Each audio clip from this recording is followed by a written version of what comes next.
ఇంట్లో బిడల విషయం కావచ్చు, భర్త విషయం కావచ్చు, సంసార విషయంలో కావచ్చు, ఇంట్లో ఏమన్నా ఉన్నాయా లేని విషయం కావచ్చు, తక్కువ ఎక్కువ ఏదైనా కావాలన్నా చూడాలన్నా భవిష్యత్తు అన్నిట్లో కూడా ఒకరు బాధ్యత తీసుకుంటారంట. కుటుంబంలో అన్నిటినీ చాలా జాగ్రత్తగా క్షుణ్ణంగా పరీక్షించి ఇది లేదు అది లేదు ఇలా అలా అని అన్నిటినీ 1-2 సార్లు జ్ఞాపకం చేస్తూ ఉంటారంట ఒక వ్యక్తి ఇంట్లో. ఎవరు వాళ్ళు? తల్లి. హల్లెలూయా. ఎంత బాధ్యత చూడండి. ఆమె ఏంటంట, ఏదైనా సరే మొదట బిడల యొక్క నడతలను ఏం చేస్తారంట, బిడల యొక్క నడతలను ఏం చేస్తారంట, జాగ్రత్తగా కనిపెడతారంట. వాళ్ళ బ్రతుకులను జాగ్రత్తగా ఈ విధంగా ఉండాలని ఒక డిజైన్ చేసుకుంటారంట పాపం కదా. కొంతమంది పిచ్చి తల్లు చదువుకునే బయట పంపిస్తే వాళ్ళు చేసే పనులు ఏంటంట, ఏం చేస్తారంట, పర్లేదు మాట్లాడండి, ఇప్పుడు మీరు కూడా మాట్లాడచ్చు, యవనస్తులు కూడా మాట్లాడచ్చు. లోకాశలు మునిగిపోయి ప్రేమలు, దోమలు, ఇంకా కందిరీగలు, అవి ఇవి అని చెప్పేసి తిరిగి చివరికి ఎవరిని బకరా చేస్తారో తెలిసినా అమ్మా నాన్నలు. ఎందుకంటే వాళ్ళ ప్రేమలో గుడ్డితనం ఉంది. ఒకే రీతిగానే ప్రేమించడం. నా బిడ్డలకి నేను శ్రేష్టమైన దాన్ని ఇవ్వాలి కదా. ఒకటి చెడిపోయిన పండు, ఒకటి బాగున్న పండు మీ చేతిలో ఉంటే మీరు మీ బిడ్డలకి ఏ పండుని ఇస్తారు? బాగు. మీ భర్తకి ఏ పండు ఇస్తారు? కదా కదా. బా, ఎంత మంచి వాళ్ళు కదా. అలాంటి వాళ్ళందరినీ దేవుడు దీవించిన గాక. ఇప్పటి కాలంలో ఎట్లా వాళ్ళు ఉన్నారు తెలుసా, కుళ్ళిందాన్ని ఇచ్చేవాళ్ళు ఎక్కువ ఉన్నారు. అలాంటి వాళ్ళు మీరు ఎవరు లేరు. మీరంతా సమృద్ధిగా మంచి పండుని ఇచ్చేవాళ్లే. హల్లెలూయా. ఎందుకంటే కుటుంబ బాధ్యత అంత గొప్పది. ఒక స్త్రీకి దేవుడు ఇచ్చినటువంటి కుటుంబ బాధ్యత, ఒక తల్లికి దేవుడు ఇచ్చిన కుటుంబ బాధ్యత ఏంటంటే, తన పస్తులున్నా పర్వాలేదు కానీ నా బిడ్డలకు నేనేం చేయాలి? మంచి అన్నం పెట్టాలి. నేను కష్టపడి సంపాదించింది అంతా కూడా ఎవరికి పెట్టాలి? ఓకే, ఇక్కడ నీది మంచి ఆలోచనే, కానీ నువ్వు ఎలా కష్టపడి తెస్తున్నావో అది నీ బిడ్డకు చిన్న వయసు నుండి నువ్వు తెలియకోకుండా పెంచగలిగితే ఆ విలువ ఎప్పటికీ అర్థం కాదు. వయసుకు వచ్చినప్పుడు అస్సలు అర్థం కాదు. నూటికో కోటుకో ఆ వయసుకు వచ్చిన వాళ్ళు ఒకరు అర్థం చేసుకుంటారు. కానీ చిన్న వయసు నుండే అవి ఇప్పుడు చాలా మంది చూస్తూ ఉంటారు కదా, తల్లిదండ్రులు పడే కష్టము, బాధ, అది గుర్తించగలిగిన వాళ్ళైతే పర్వాలేదు, గుర్తించకపోతే చాలా కష్టం. ఇప్పుడు కొంతమందికి తల్లి ప్రేమ అంటే తెలియదు, కొంతమందికి తల్లి ప్రేమ తెలుస్తుంది. కానీ తల్లి బాధ్యత ఏంటంట, సమానంగా బిడ్డలను ప్రేమిస్తుందంట. హల్లెలూయా. బిడ్డలకు సమానంగా ఉంటుంది, కానీ రిసీవ్ చేసుకునే దాంట్లోనే ఉంటుంది మనసు కదా. అంటే ఒక్కొక్కటిగా అక్కడ చూడండి, చాలా క్లియర్గా రాయబడి ఉంది. ఆ 27వ వచనం కిందకి ఏమనంట, పని చేయకుండా ఆమె భోజనము చేయదు. బా, ఎంత అద్భుతమైన మాట అండి. పొద్దున్న లేచినప్పటి నుండి పనులు ఆల్మోస్ట్ చేసేది ఎవరంట? అమ్మ. ఆమె ఏంటంట, చదవండి ఎవరైనా సహోదరులు గట్టిగా మాట చదవండి. పని చేయకుండా ఆమె భోజనము చేయదు. ఓ, మనమంతా ఎంత గొప్ప అదృష్టవంతులం కదా. మనం పని చేయకుండానే తింటాం, పని ప్రారంభించకుండా ముందనే తింటాం మనం. కానీ తల్లి అలా కాదంట. ఇంటి పని అంతటినీ కూడా ఆమె ప్రారంభించిన తర్వాత దానిని ముగించి మంచిగా చక్కగా, వాళ్ళు చేయకుంటే నువ్వు ఎట్లా తింటావు? నిజమా కాదా? ఇప్పుడు ఇక్కడ ఉన్నారు కదా, మీరు చేయకుండా మేము ఎట్లా తింటాము? అవుతుందా? తిన్న వెంటనే మీరే తింటారా? చేసిన వెంటనే మీరే తింటారా? ఏం చేస్తారు మీరు? పిల్లలకు, భర్తకు, వాళ్ళకి అందరికీ పెట్టి తర్వాత కొన్ని సమయాల్లో కొన్ని పరిస్థితులు కూడా ఎదురవుతూ ఉంటాయి.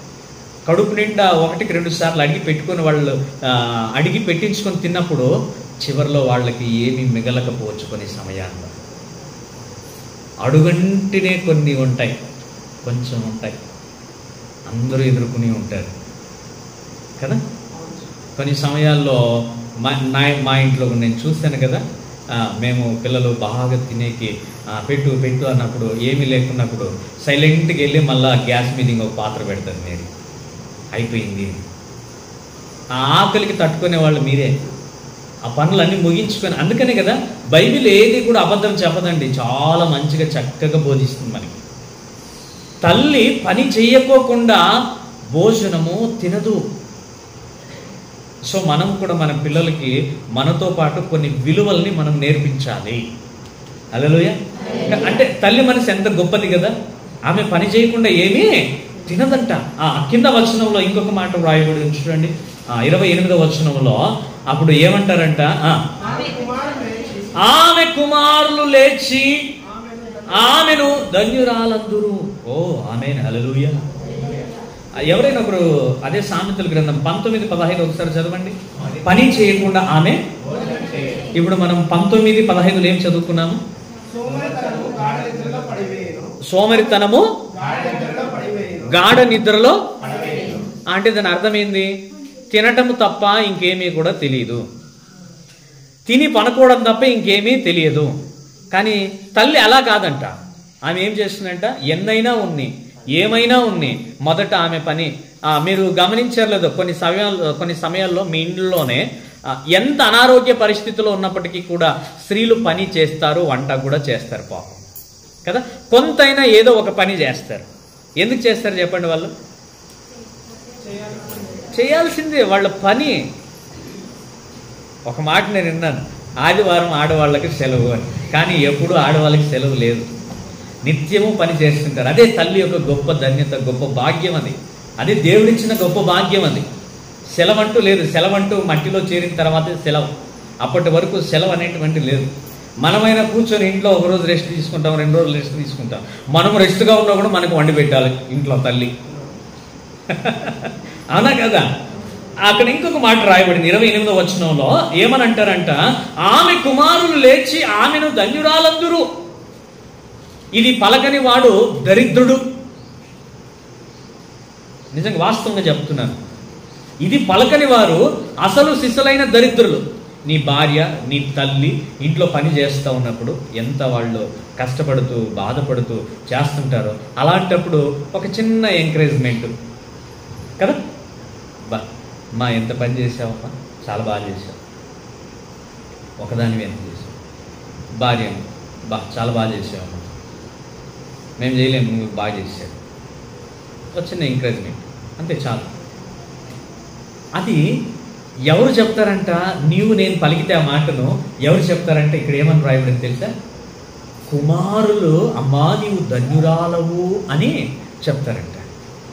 మనము చెప్పగలిగి, మనం నేర్పించగలిగితే మన పిల్లలు కూడా ఏం చెప్తారంట, ఓ అమ్మా మంచి పని చేశావు, ఎంతో పని చేశావు కదా. ఆ పిల్లలు ఆ మాట పలికినప్పుడు, భర్త చెప్పినప్పుడు లేదా ఇంట్లో పెద్దవాళ్ళు చెప్పినప్పుడు కూడా అంత మనకు కలగదు. కానీ పిల్లలు మనకి చెప్తే ఎంత ఆనందమో కదా. నా పిల్లలు నేను ఎంతో పని చేశారని అన్నారే, చెప్పారే. హల్లెలూయా. చాలా మందికి అనుభవం ఉంది, కొంతమందికి అనుభవం లేదు. పొరపాటు ఎక్కడుందంటే మనం సరిగా నేర్పించట్లేదు కాబట్టి అక్కడ పొరపాటు. మనం నేర్పించామనుకో అక్కడ ఆ పొరపాటు, ఆ వేదన, ఆ కొరత అనేటువంటిది తీరుతుంది మనకి. 29వ వచనంలో ఏమని రాయబడి ఉందంట, చాలా మంది కుమార్తెలు పతివ్రత ధర్మమును అనుసరించి ఉన్నారు, కానీ వారందరినీ నీవు మించిన దానివని ఆమె పెనిమిటి ఆమెను పొగుడును. చాలా మందికి ఒక 50-60 సంవత్సరాలు ఎనికి మనం వెళ్తే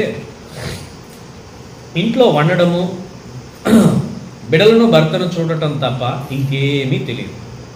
కొంతమంది భర్తలు ఉంటారు, ఎలా ఉంటారంటే అప్పట్లో వాళ్ళ తల్లులు వాళ్ళ తండ్రులు నేర్పించేటువంటిది, భార్య కూర్చో అంటే కూర్చోవాలి, పని చేయాలంటే చేయాలి, నోరు తెరిచి మాట్లాడితే కొట్టాలి. చాలామంది తాగుబోతులు కూడా చాలామంది వేదన అనుభవించిన స్త్రీలు ఉంటారు. ఎంతో బాధ, దుఃఖం, వేదన. అసలు ఏమీ పలకపోకుండా ఊరికి కూర్చున్న సమయంలో కూడా దెబ్బలు తిన్న వాళ్ళు ఉంటారు కదా. ఏమీ తెలియని పరిస్థితిలో, నోరెత్తు మాట్లాడుకోకుండా కూడా, ఏది అనుకోకుండా కూడా, అలాంటి పరిస్థితిలో ఎన్నో అనుభవించి, ఎన్నో బాధలు, కుటుంబ గౌరవం, మర్యాద కోసం బిడ్డల పోషణ కోసం, బిడ్డలను పెంచాలి, బిడ్డలను బాధ్యతతో చూడాలి, ఉన్నత స్థానంలో చూడాలి. అయ్యో ఇక్కడ ఇంటి నుంచి వెళ్ళిపోతే ఎవరేమనుకుంటారో, ఎంతమంది ఎన్ని మాటలు మాట్లాడతారో, ఎన్ని అవమానాలు వస్తాయి, ఎంత దుఃఖం వస్తుంది, ఎంత వేదన వస్తుంది. ఇవన్నీ సహించి భరించి ఎంతో బాధ వేదన చెంది బిడ్డల భవిష్యత్తును చూస్తూ ఆమె కళ్ళల్లో అప్పుడు వస్తాయే అదే నిజమైనటువంటి ఆనంద బాష్పాలు, తల్లికి అదే నిజమైనటువంటి కిరీటము. ఆమేన్. హల్లెలూయా, హల్లెలూయా. బిడ్డలుగా మనం చేయాల్సినటువంటిది ఏంటంటే, వాళ్ళు అనుభవించిన దానికి అంతటికీ యాక్చువల్గా తల్లిదండ్రులకి అలంకారం ఏంటంట, మనవళ్ళు మనవరాళ్ళు కదా. మన వాక్యం చదువుకున్నాం. ఎందుకు వాళ్ళకి ఆ అలంకారము అంటే, వాళ్ళని గనక మనం తృప్తిగా ఉంచగలిగినట్లయితే వాళ్ళకి అలంకారము మనమే, ఇంకెవరు కాదు. వాళ్ళను శ్రద్ధగా వాళ్ళు బాధపడకుండా చూసుకుంటే మనమే గొప్ప అలంకారం. హల్లెలూయా. వాళ్ళు బంగారం వేసుకుంటేనో, కమ్మలు పెట్టుకుంటేనో, చైన్ వేసుకుంటే అది కాదు నిజమైన అలంకారం. మనం వాళ్ళని ఏంటంట వాళ్ళకు నచ్చినట్టుగా వాళ్ళని చూసుకోగలిగితే నిజమైన అలంకారం ఉంటుంది వాళ్ళకి. అంటే బాధ ఉండదు, దుఃఖం ఉండదు, వేదన ఉండదు. ఆల్రెడీ అన్ని అనుభవించే వచ్చారు కదా వాళ్ళు. ఇప్పుడు వాళ్ళకి ఏంటి, ఒక ముద్ద పెట్టి మంచిగా చూసుకోగలిగితే చాలు. ఇంతకు మించి ఏమీ కూడా అలంకారం అనేటువంటిది వాళ్ళకి లేదు. అక్కడ అది రాయబడి ఉంది చూడండి, ఏమని రాయబడి ఉందంట, ఆమె పెరిమిటి ఆమెను పొగుడును, తర్వాత పైన ఏంటంట, వారందరినీ నీవు మించినటువంటి దానివి. సో ఈ మాటని మనం జాగ్రత్తగా గమనించినట్లయితే చాలా మంది చెప్తా ఉంటారు, పతివ్రతలు అంటూ ఉంటారు కదా. అలాంటి వారి కంటే నీ ఇంటిలో నీవు చేసినటువంటిది ఏదైతే ఉందో బాధ్యత, దానిని కరెక్ట్గా కనుక నువ్వు చేస్తే వీళ్ళందరికీ నువ్వు మించిన దానివి. పట్టు చీరలు కట్టుకొని మంచి బంగ్లాలో ఉంటూ, మంచి మేడమిద్దల్లో ఉంటూ, మేము అలాంటి వారు, మేము ఇలాంటి వారు అని చెబుతూ పొగుడుతూ, చూసావా నన్ను, నేను ఎలా ఉన్నాను చూసావా నన్ను అని చెప్పుకుంటూ ఉంటారు కదా. అలాంటి వారి కంటే నీ కుటుంబంలో నీ బాధ్యత ఏదైతే ఉందో, మంచిగా వంట చేసుకుంటూ, మంచిగా నీ బిడ్డలను చూసుకుంటూ, వారి బాధ్యతలను వారి బాగోగులను చూసుకుంటూ మంచిగా వారిని పెంచుతావే, ఈ పని వారు ఎవరైతే చెప్పుకుంటున్నారో, వారు ఎవరైతే చూపిస్తున్నారో వాళ్ళందరికంటే నువ్వు మించిన గొప్ప దానవు నువ్వు. హల్లెలూయా. దేవుడు నీ దగ్గర డబ్బు, బంగారము, మంచి పట్టు వస్త్రాలు, మంచి మేడమిద్దులు ఉంటే నేను పొగడట్లేదంట. కుటుంబ బాధ్యతలను సక్రమంగా నిర్వర్తిస్తున్నావే, నీవు వాళ్ళందరికంటే గొప్ప మించిన దానివి. హల్లెలూయా, హల్లెలూయా. ఎందుకంటే ఇంక గొప్పదేం కావాలి మనకి. చాలా మంది ఆడవాళ్ళు తాపత్రయపడుతుంటారు. ఒకవేళ అలాంటి మనసులు మీలో ఆ మనస్తత్వం మీలో ఉంటే ఒకసారి గమనించండి. డబ్బు ఉండాలి, బంగారం ఉండాలి, మంచిగా ఉండాలి, అవి ఉండాలని కోరుకోవద్దు. కుటుంబంలో బాధ్యత కలిగిన తల్లిగా, చెల్లిగా, అక్కగా, అమ్మగా ఉంటే చాలు, భార్యగా ఉంటే చాలు. హల్లెలూయా. ఏమీ కాదు, అవన్నీ ఏమీ కాదు. అవన్నీ ఒక రోజు వచ్చి ఒక రోజు వెళ్ళిపోయేటివే. శాశ్వతంగా నీతో నిలిచేది నీ కుటుంబం కాబట్టి కుటుంబ బాధ్యతలను మంచిగా చక్కగా నిర్వర్తించగలిగినప్పుడు నిజమైన తల్లివి నీవు. నిన్ను మించినది ఎవ్వరూ ఉండరంటే. ఇంకా దేవుడు ఎంత అద్భుతంగా మాటలు చెప్తున్నట్టు. చాలా మంది ఇప్పుడు ఏం చేస్తున్నారంటే డబ్బు, బంగారము, లోకాశలు వీటికి పరిగెడుతున్నారు. ఇది కాదంట నిజమైన బాధ్యత, బంధుత్వము, నిజమైన ప్రేమ ఇది కాదంట. నిజమైన బాధ్యత ఏంటి తెలుసా? నీ బిడ్డలను, నీ భర్తను, నీ ఇంటిని నువ్వు క్షేమంగా చూచుకొని పెంచుకొని వాటన్నిటిని నిర్వర్తించిన తర్వాత ఎవరైతే లోకంలో నేను అలాంటి దాన్ని, ఇలాంటి దాన్ని, నేను అలా ఉన్నానని చెప్పుకుంటున్నారే వాళ్ళందరికంటే నువ్వు రెట్టింపు కలిగిన గొప్ప స్త్రీవి, గొప్ప తల్లివి అని బైబిల్ సెలవిస్తా ఉంది ఈరోజు. నిజంగా గొప్ప ధన్యులమే కదా. ఎంత అద్భుతంగా రాయబడి